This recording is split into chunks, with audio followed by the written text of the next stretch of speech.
En Haïti, chaque élection devrait être un moment d'espoir. Un moment où le peuple choisit son avenir, où la voix de chacun devient une pierre pour bâtir le pays. Mais trop souvent, ce n'est pas l'espoir qui parle, c'est la faim. Ce n'est pas la conscience qui guide le choix, c'est la main qui reçoit. Chez nous, voter est devenu un commerce. On échange sa voix contre quelques billets, contre un sac de riz, contre une promesse vide. Le peuple, oublié depuis des années, se dit « Au moins, j'aurai quelque chose aujourd'hui ». Et pourtant, ce quelque chose n'est qu'une illusion. Car après les élections, la misère reste. Elle s'installe, elle s'enracine, pendant que ceux qu'on a élus s'éloignent, enfermés dans leurs privilèges. Les candidats qui dépensent des fortunes pour être élus ne le font pas par amour du pays. Ils le font parce qu'ils ont des dettes à payer. Derrière eux, il y a des hommes puissants, des entreprises, des financiers, qui attendent leur retour sur investissement. Et c'est là que tout commence à se corrompre. Car un dirigeant qui doit rembourser ses parrains ne peut pas servir son peuple. Il devient prisonnier de ceux qui l'ont financé. Et le peuple, encore une fois, devient le grand oublié. Certains disent, c'est la faute des pauvres, ils vendent leur vote pour un billet. Mais non. Cette maladie touche toutes les classes. Dans les églises, on applaudit un candidat parce qu'il a donné pour repeindre les murs, sans se rendre compte qu'il achète la bénédiction du pasteur et la conscience des fidèles. Dans les institutions, des fonctionnaires exigent leur part avant d'agir.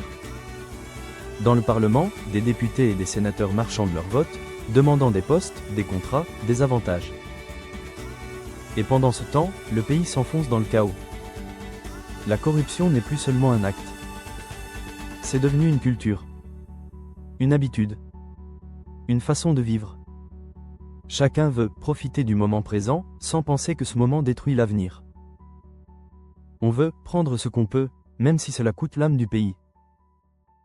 Mais un peuple qui vend sa voix ne peut pas se plaindre du silence de ses dirigeants. Car il a échangé sa parole contre quelques miettes. Le vrai pouvoir du peuple, ce n'est pas dans la rue, ce n'est pas dans la colère, c'est dans le vote. Et tant qu'on ne votera pas avec conscience, Haïti restera piégé dans ce cercle sans fin. Voter pour de l'argent, c'est voter contre soi-même. C'est donner le pouvoir à ceux qui ne pensent qu'à leur poche. C'est dire à nos enfants, je t'ai vendu ton avenir pour un repas. Et cette phrase, aucun parent, aucun citoyen, ne devrait jamais la prononcer.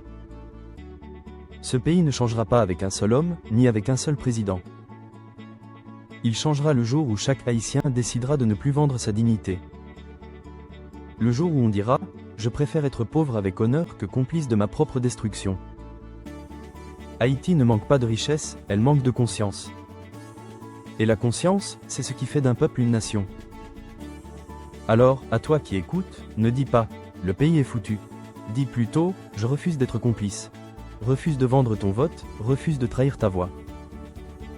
Car la vraie révolution, ce n'est pas dans les rues qu'elle commence, mais dans l'esprit de chaque citoyen qui comprend enfin que son avenir vaut plus que quelques billets.